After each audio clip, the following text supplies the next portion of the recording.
लेकिन मेरे को एक बात बताइए, ये तो 78 की बात है ना। 78 के बाद अगर उस वक्त ऐसे कई सारे मंदिरों पर कब्जा किया गया हो तो वो सामने आने चाहिए कि नहीं? हिमांशु जी देखिए, मंदिर जो भी मंदिर है, जैसे भी है, लेकिन उसकी आड़ में अगर भाजपा सरकार छुपना चाह रही है तो हम लोग छुपने नहीं देंगे। मतलब अगर बीजेपी जुड़ी हुई है, तो आप मंदिर को बाहर नहीं आने देंगे हिमांशु जी, क्योंकि बीजेपी जुड़ी हुई है। हिमांशु जी, इस देश के मूलभूत मुद्दे कहां हैं? ओके ठीक है, मूलभूत मुद्दे कहां हैं? अभी योगी सरकार में मूलभूत मुद्दों की बात हो रही है। अब 2 रिएक्शन हो गए, बाकी से जल्दी से रिएक्शन ले लेता हूं।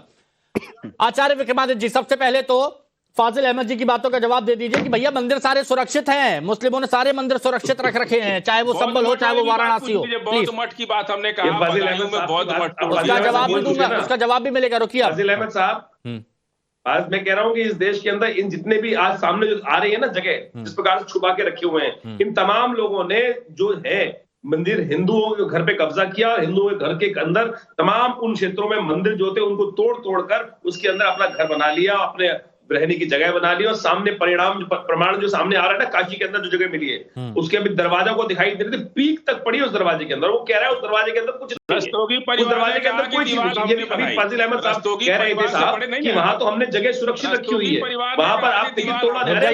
सामने मौलाना साहब बैठे हुए, सामने मौलाना साहब बोल रहे हैं जो बैठे हुए दाढ़ी वाले थे कि उन्होंने कहा कि अंदर कुछ नहीं है, अंदर सब कुछ भी नहीं बचा है, यानी कुछ नहीं बचा है जनाब, वो केवल स्ट्रक्चर खड़ा है, उनका कब्जा है, नाजायज कब्जा है। ऐसे एक नहीं लाखों स्थान है जो हम टीवी पर लगातार कितने वर्षों से लगातार कह रहे थे कि 3 लाख से ऊपर जगहों पर जो कब्जा किया गया है, गलत नहीं बोल रहे थे। आज सामने आना शुरू हो गया सत्य अपने आप स्वयं निकल कर सामने आ रहा है। ये कह रहे हैं मंदिर तोड़े, मूर्तियां नहीं तोड़ी गई, खंडित मूर्तियां, टूटी हुई मूर्तियां कुएं से निकल रही है, सामने दिखाई दे रहा है। क्या स्थिति है आप समझे किस प्रकार का? उस पूरे मस्जिद के जो मकान के ऊपर लेंटर तक डाल रखा था, 20 फुट ऊंची दीवार खड़ी कर रखी थी। क्या है ये सारा का सारा? और समाजवादी साहब तो बड़े विचित्र हैं, उनको तो एक बात दिखाई नहीं देती है, वहां पर तो साफ साफ उनको हिंदुओं को गोली मारना दिखाई देता है। उनका एक सिंगल एजेंडा है कि हिंदुओं को गोली मार दो, गोली मार दो। शिवम त्यागी सही है, शिवम त्यागी जी, ये नमाजियों अशोक यादव जी स्पष्ट कह रहे हैं कि मंदिर की आड़ में बीजेपी अगर करती है तो हमें दिक्कत है। मतलब बीजेपी से दिक्कत है, बीजेपी अगर मंदिर का मुद्दा उठा रही है तो दिक्कत है।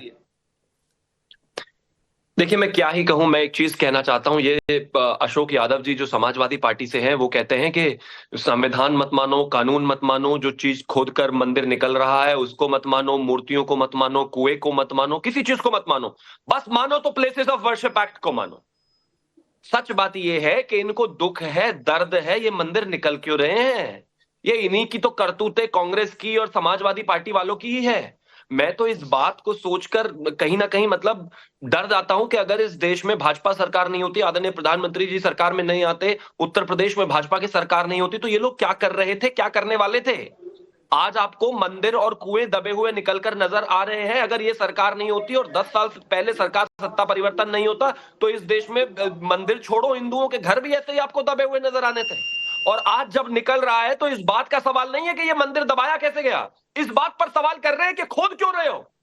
अरे खोदना इंपॉर्टेंट नहीं है, ये सवाल इंपॉर्टेंट नहीं है, इंपॉर्टेंट ये सवाल है कि इस देश में ऐसा क्या क्या कहां और कितना दबा दिया।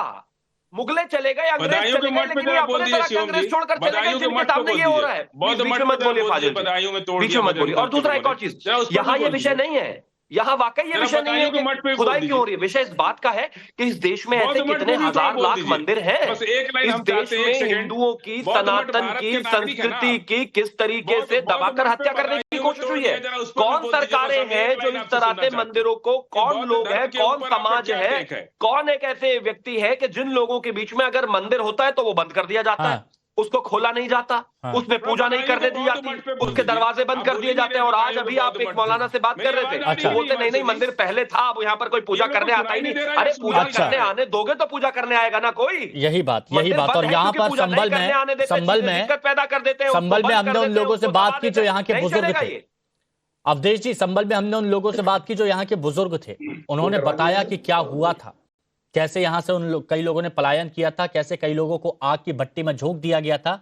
और आज अगर हकीकत, सच्चाई सामने आ रही है तो उस पर जमकर सियासत हो रही है। अशोक यादव जी, समाजवादी पार्टी का स्टैंड तो बहुत क्लियर है, और फाजिल साहब तो कह रहे हैं कि ये तो मंदिर हम सुरक्षित रख रहे हैं। मतलब सोचिए कैसी बात है, नहीं, जरा बौद्ध मठ पे कोई नहीं बोल रहा है, जरा एक लाइन हम सुनना बौद्ध चाह मठ रहे हैं भी कि बोल बौद्ध दूंगा। मठ पे भी एक लाइन बोल नहीं, ये दी बीच में नहीं, बीच कि में जो नहीं। बदायूं में बौद्ध मठ तोड़ दिया आपकी गया। भाई, बात चुप सुन ली कराइए। गई, दोबारा मैं आपके पास आऊंगा। मुझे अवधेश जी का शांति- जवाब ले लीजिए प्लीज। देखिए, ऐसा है, मेरी आवाज आ रही है कि नहीं? आ रही है फाजिल भाई, आपका सवाल ले लिया गया, रुकिए उसका भी जवाब दे देंगे। देखिए, कोई भी बंद मंदिर जो दिख रहा है वो केवल मंदिर नहीं है, उसके पीछे एक भयानक ट्रेजेडी का, भयानक रक्तपात का, वहां के लोगों को पीड़ित करके वहां से जाने का, उनका धर्म परिवर्तन का और उस मंदिर को अपवित्र करने का एक बड़ा इतिहास है। और वो कंधार से लेकर के कामरूप तक इस देश में है। केवल संभल वो 1000 साल 1000 साल में शुरू हुआ और आजादी के बाद भी ये जारी है। ये जो अभी मंदिर मिला है, पहले इसकी चर्चा आपको कर देता हूं। देखिए, काशी खंड नाम का एक ग्रंथ है जिसको स्कंद पुराण का वो भाग है। उसमें 100 अध्याय तथा 11,000 से ऊपर श्लोक है। उसमें आप काशी के महात्म ही नहीं, वहां कौन मंदिर है, कहाँ है, उसका अर्थ क्या है, देवी देवता कौन है, उनका पूरा परिचय माना जाता है। और ये एक प्रकार से काशी की डायरेक्टरी इसको मानी जाती है। मैं किसी को कहता हूं खोल दे, उसमें उन सारे मंदिरों का विवरण है। और उन्हीं में से एक मंदिर है जिसका नाम उसमें बताया गया है कि पुष्प दंतेश्वर से दक्षिण परम सिद्धि प्रद सिद्धेश्वर मंदिर। मतलब वो मंदिर के पास वो जो है परम सिद्धेश्वर मंदिर उसका नाम था। और वहीं एक सिद्धि तीर्थ कूप भी है। तो अब जो वहां विरोध इसलिए हो रहा है कि आप काशी में जाएंगे ना, तो आप इस क्षेत्र से एक दूसरे क्षेत्र में चले जाइए। ऐसे आपको पता नहीं कितनी संख्या में ध्वस्त हुए स्थान, स्तंभ, जगह सब मिलेंगे। और स्वतंत्रता के बाद जिनका जीर्णोद्धार पुनरुद्धार होना चाहिए था, हिंदू मुसलमानों को मिलाकर उस समय करना चाहिए था, किसी ने छूने की कोशिश नहीं। केवल एक सोमनाथ मंदिर में कुछ लोगों ने चाहा तो हो गया। तो ये पूरे देश की स्थिति है। दुर्भाग्य यह है कि इन दो लोग जो हमारे साथ बैठे एक लाइन केवल बोल देते, भाई खुला है तो पूजा पाठ हो, और जिसने कब्जे किए हैं उसको हट जाए, तो कोई समस्या पैदा नहीं होती। तो इसीलिए आप देखिए ना, संभल से वहां से पलायन कर गए हिंदुओं के घरों पर ताले लटके पड़े हैं। वहां से पलायन कर गए लोग मुरादाबाद और कहां कहां से कथा बता रहे हैं। उनकी महिलाओं की आंखों में आंसू हैं कि 78 से लेकर के और 92-93 तक हमारे पास क्या दुर्दशा हुई कि अपनी कोठी छोड़कर हमें किराए के घर में आना पड़ा। इस प्रकार से कुछ नाम ले रहे हैं सफुद्दीन बर्क से लेकर कि कैसे उनके गुंडे लोगों को परेशान करते थे, औने पौने दामों में छोड़ के, बिजनेस छोड़ के, कारखाने छोड़ के, और संभल इकोनॉमिक एक्टिविटी से भी खत्म हो चुका है। अभी अवधेश जी, अभी मेरी बात हो रही थी वहां पर, अभी के जो बुजुर्ग हैं उन्होंने बताया कि वो 8 साल के थे। वो 8 साल के थे जब उनके पिताजी वहां से निकले और फिर वहां पर उनको जला दिया गया और गोली भी मार दी गई। अरे भाई, जिसकी जोगी जी ने चर्चा की, बनवारी लाल अग्रवाल थे, उनकी कहानी, उनका परिवार मिला है ना, उसकी कहानी सुनिए। मैं जो मैं कहना चाह रहा हूं लास्ट में कि बौद्ध मंदिरों की बहुत बात हो रही है। इस देश में सबसे ज्यादा कत्लेआम इस्लामी आक्रमणियों कारण और उनके स्थानों को ध्वस्त करने का इस्लामी आक्रमणियों कार्यों ने किया। नालंदा उस समय पूरी दुनिया में बौद्ध शिक्षा का एक सबसे बड़ा केंद्र था। दुनिया से आते थे, उसको बख्तियार खिलजी ने ध्वस्त किया।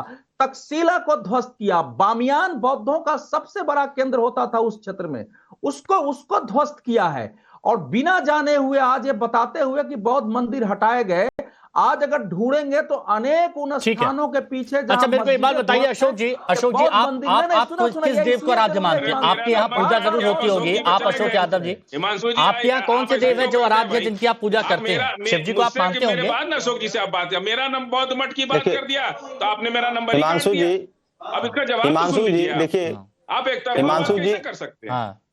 हिमांशु जी देखिए, जितने भी फाजिल भाई रुकिए, सुनिए। शुरुआत मैंने आपसे की थी, लेकिन जब यहाँ पर बात चल रही है तो आपके पास भी आऊंगा। बौद्ध पर उन्होंने जवाब भी दिया है, लेकिन ऐसा आपके कन्वीनियंट के हिसाब से नहीं होगा ना। थोड़ा सा रुक जाइए प्लीज। ये कह रहे हैं कि मुसलमानों ने तोड़ा, तो किसने तोड़ा? आप नहीं तोड़ा। जब मीर कासिम जब भारत में आए तो जब हमला किया तो साधु लोग एक किला में छिप के अंदर से गेट बंद कर लिए।